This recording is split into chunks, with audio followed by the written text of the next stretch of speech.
Ça y est, tu comptes sortir un projet, que ce soit un EP, un single ou même un album. Sauf que tu es un peu perdu, tu sais qu'il y a des choses à mettre en place avant de le faire, mais tu ne sais pas vraiment quoi. Eh bien écoute, tu es sur la bonne vidéo parce que je vais te donner 9 choses à faire avant de sortir un projet. Si ça t'intéresse, je t'invite à liker la vidéo, à t'abonner à la chaîne en activant la cloche de notification pour rater aucune nouvelle vidéo. Et on perd plus de temps, on est parti, let's go!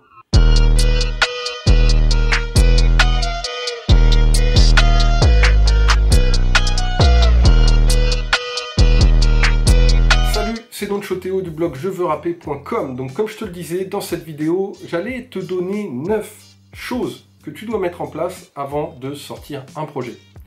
La première chose, ça va être de te déclarer à la SACEM.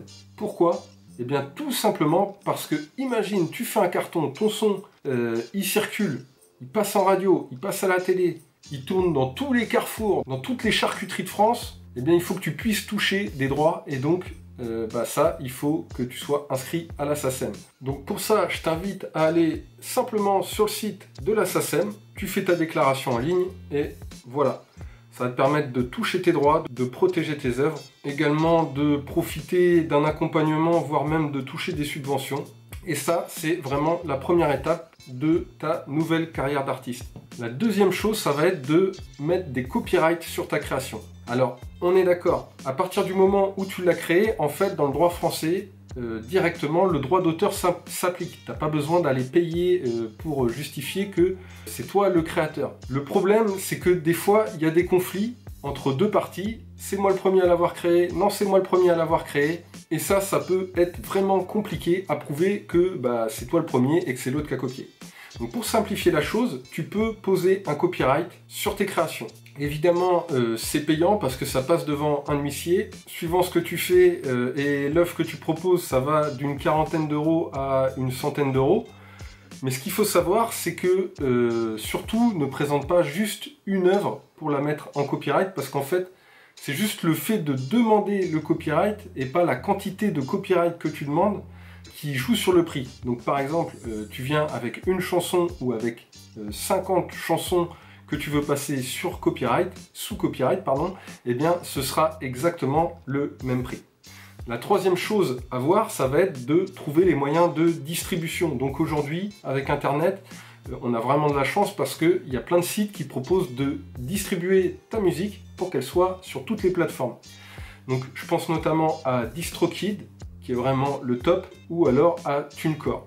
Mais il y en a plein d'autres, il y a iMusician, bref, je te laisse checker ce qu'ils proposent. Évidemment, c'est payant, mais en fait, tu gagnes du temps parce que tu fais le travail une fois et après, le distributeur se charge lui-même de distribuer ta musique sur toutes les plateformes. Celui que je préfère et celui que les rappeurs que je connais préfèrent, c'est DistroKid. Tu trouveras un lien dans la description. La quatrième chose à faire, ça va être de taffer après des clips. Alors clip, tu peux avoir plusieurs moyens de faire un clip. Ça peut être un clip vidéo où tu vas appeler des acteurs, des monteurs, voilà, un truc compliqué, pro. Ça, je te conseille de le faire pour des sons forts sur ton album, sur ton projet, ceux que tu penses qui vont être des tubes. Mais pour les autres sons, je te conseille de faire des clips avec un texte animé. Pourquoi ? Parce que l'avantage d'avoir un clip avec un texte animé, c'est que les gens vont profiter du son sur YouTube, mais avec le texte animé, ça va capter la vision. Et le taux de rétention sur ce genre de vidéo est 1000 fois plus énorme. Après, je te sors un chiffre de mon chapeau, hein, mais tu comprends l'idée. Mais est beaucoup plus important que si ça ne bouge pas et qu'il y a juste une image avec le son. Donc pour les tubes ou les sons forts, un clip pro. Et pour les autres sons de ton album, un clip avec un texte animé. La cinquième chose à faire, ça va être de définir ton plan marketing. On est d'accord, à l'heure actuelle, toutes les étapes sont passées et ton son n'est toujours pas sorti. Il va falloir maintenant que tu réfléchisses à comment faire connaître la sortie de ton son, comment faire connaître la sortie de ton projet, single, album, EP. Et pour ça, il va falloir que tu établisses une stratégie. Comment tu vas teaser la sortie de ton projet? Quel clip tu vas sortir en premier? Dans quel ordre tu vas les sortir? Quelle plateforme tu vas contacter? Que ce soit des blogs, des web radios, des chaînes de télé. Est-ce que tu vas faire du marketing de rue?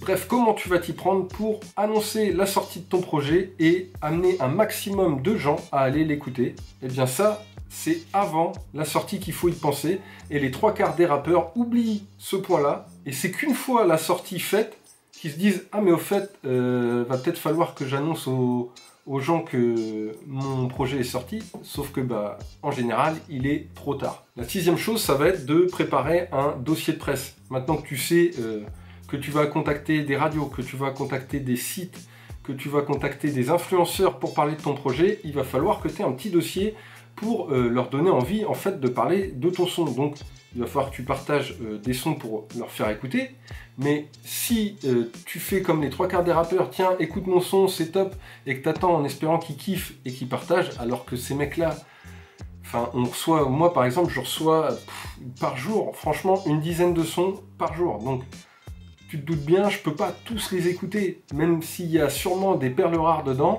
Je peux pas écouter tous les sons que vous me partagez parce que j'en reçois beaucoup trop.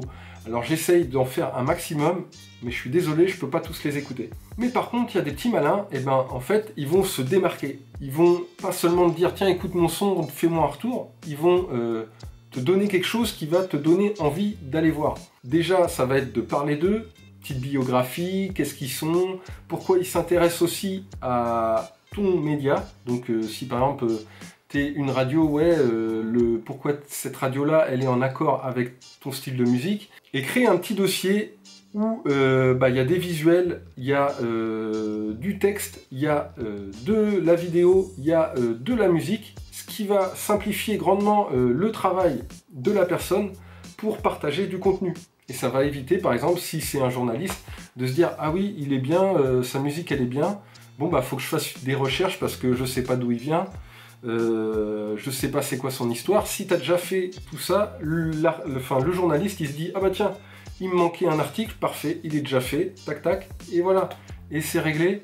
Et ça montre aussi ton côté professionnel, donc ça va donner beaucoup plus envie aux médias de partager ton son parce que tu leur prouves que t'es pas un petit rigolo, comme 99% des rappeurs. La 7e chose à faire, c'est de mettre la main sur la liste des blogs, des radios, des influenceurs à contacter pour qu'ils puissent parler de la sortie de ton projet. Actuellement, je suis en train de faire tout un dossier sur les plus gros médias, les plus gros influenceurs, les plus gros web radios que tu peux contacter avec directement les emails pour contacter direct. Ça demande pas mal de taf, de recherche et de contacts justement. J'arrive à peu près à l'heure actuelle 150 contacts.